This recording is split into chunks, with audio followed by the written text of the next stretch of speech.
Pertemuan berlangsung di sebuah bunker tua peninggalan militer, tempat para pemimpin sindikat bertemu untuk berunding dengan tasir pribadi jas masing-masing. Taehyung duduk di tengah, wajahnya tenang tapi matanya menguasai semua arah. Ia menunggu di mobil bersama dua pengawas Taehyung, Jae-ho dan Min-ji.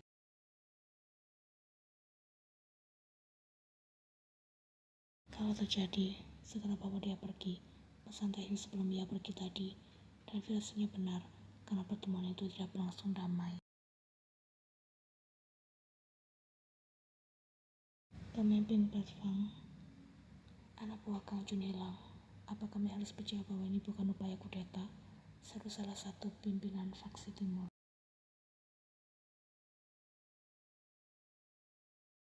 Taehyung tersenyum sinis. Kudeta? Aku bahkan tak perlu. Dia datang ke dalam kamar Lim, memiliki niat untuk menodongnya. Siapa di antara kalian yang akan diam saja kalau wanita yang kalian cinta diancam? Tindakan Yan hanyalah demi melindungi dirinya sendiri.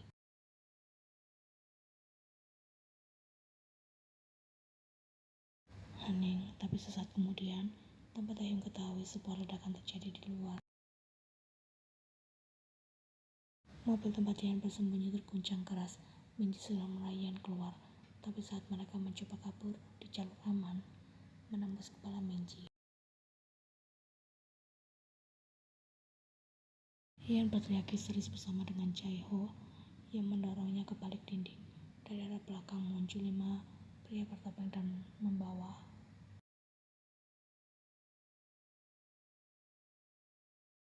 tangkap dia hidup-hidup, jangan lukai wajahnya, titah salah satu di antara mereka. Mata Yan melebar. Ia bukan lagi seorang gadis milik mafia, tapi kini jadi aset, hadiah, kunci negosiasi. Dan sebelum Yan bisa menarik nafas kedua, seseorang membawa belakang kepalanya dan kelap. Di bunker, Taehyung menerima panggilan dari Jae-ho yang terluka. Nolan dibawa kabur, aku gagal, maafkan aku. Taehyung menjatuhkan pongselnya, tangannya mengepal dan saat matanya berubah gelap. Mulai sekarang tidak akan ada lagi negosiasi. Siapapun yang menyentuh Lim akan kuhapus selamanya dari dunia ini.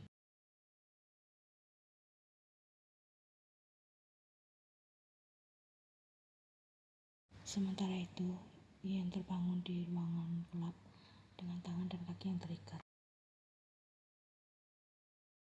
Satu suara terdengar dari sudut ruangan. Kepikir bisa hidup tenang setelah kakak laki-lakiku, Kang Jun. Sayang sekali, Lim, kau baru saja jadi kunci utama perang ini.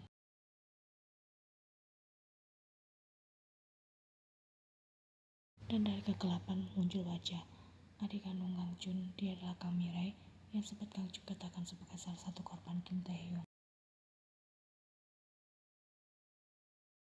Kang Jun sudah berbohong karena faktanya Mirai masih hidup hingga saat ini. Wajahnya tidak cantik, bibirnya merah, dan matanya, mata yang menyimpan dendam 7 generasi. Yan menatap Mirai dengan nafas masih memburu. Tali di pergelangan tangannya terlalu kencang, kulitnya mulai lecet. Namun rasa takut yang dulu pernah membuatnya jatuh pingsan, kini berubah jadi tekad.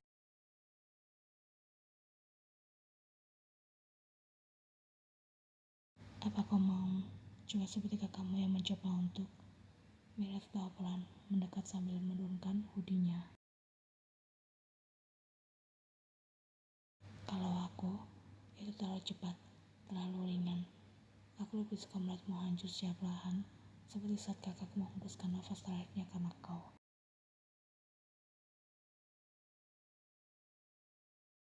Dia memilih jalannya sendiri, Persian, dan aku juga. Jalan yang akan membawamu ke neraka tanpa perlu. Sementara itu, Taehyung sudah menguasai hampir seluruh wilayah selatan Seoul.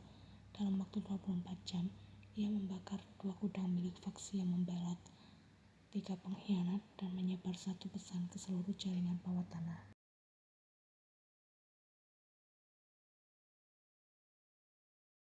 Serahkan Lim atau kalian semua akan terkubur bersamanya. Orang-orang mulai panik, kota jadi tegang, dan polisi pura-pura buta.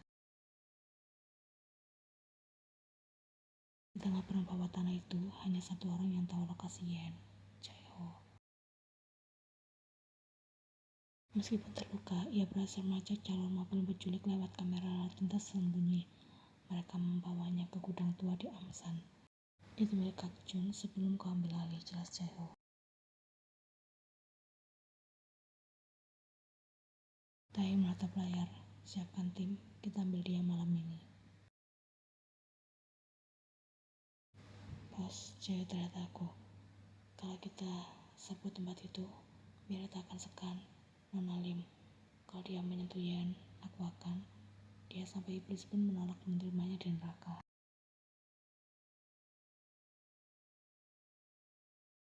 Di sisi lain, Mira mulai memamerkan rencana gilanya pada Yen. Aku akan live stream penjatuhanmu di depan semua pemimpin sindikat, agar mereka semua tahu sosok wanita yang berhasil mengobrak-abrik dua pria mafia hebat hanyalah boneka rapuh yang akhirnya tak bisa menyelamatkan dirinya sendiri.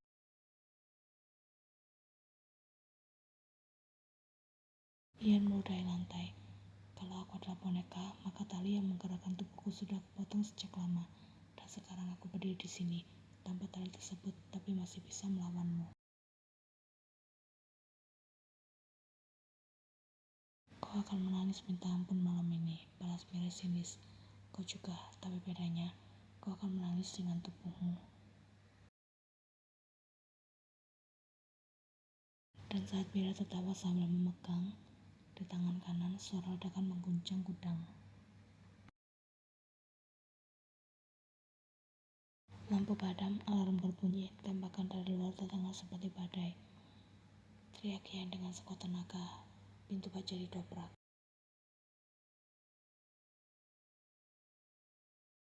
Dan di tengah asap serta jeritan, Taehyung muncul dengan di tangan dan di wajah. Matanya langsung menemukan Ian yang terikat di kursi dan Mira yang berdiri dengan di leher gadis itu.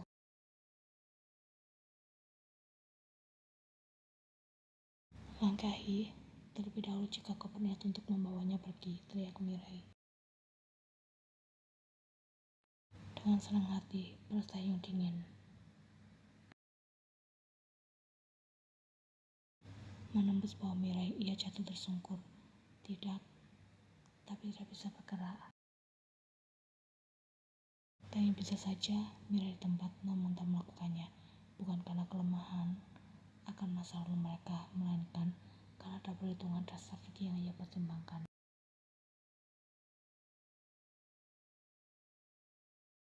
Ia juga menganggap bahwa kematian yang terlalu cepat adalah sebuah hadiah, bukan hukuman. Mirai harus menderita lebih lama karena telah berani mengusir gadis miliknya. Taehyung langsung menghampirinya dan memeluknya erat di sana. Aku datang, Yena. Aku sudah datang. Dan malam yang hampir mengakhiri segalanya justru menjadi malam yang membuktikan satu hal. Tak ada yang bisa menyentuh Lim Yen selama Taehyung masih bernafas. Setelah diselamatkan, Yen dibawa ke tempat persembunyian rahasia, tapi trauma sudah tumbuh terlalu dalam. Mira yang masih hidup tak tinggal diam. Ia merancang pelarian dan satu pengkhianat dari dalam memberikan ia bantuan. Kali ini bukan hanya Yen yang terancam, tapi seluruh kekuasaan Taehyung. Karena sesungguhnya bahaya terbesar bukan yang datang dari luar, tapi yang menyusup dalam senyap dari orang yang paling dipercaya.